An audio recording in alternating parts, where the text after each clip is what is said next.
So inflation obviously affects everybody. The whiskey industry is no exception.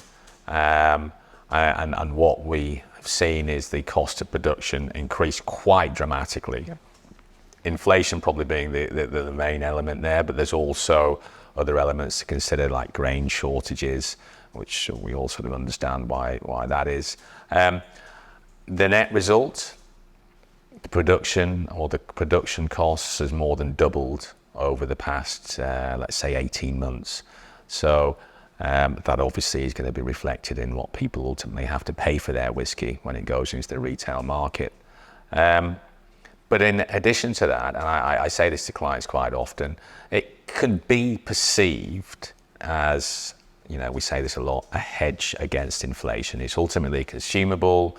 The retail prices will reflect inflationary, the impact of inflation, and that as a whiskey cask owner is something that you'll benefit from. The value of your cask is also going to reflect rises in inflation because of these increased production costs. And even when we talk about older casks, they say, well, that was produced at a time where inflation was lower, but now that cask is more important, it is more expensive to replace. So that feeds right the way through. Casks that have been sat in warehouses for 10, 15, 20 years, they will also reflect this rise in inflation.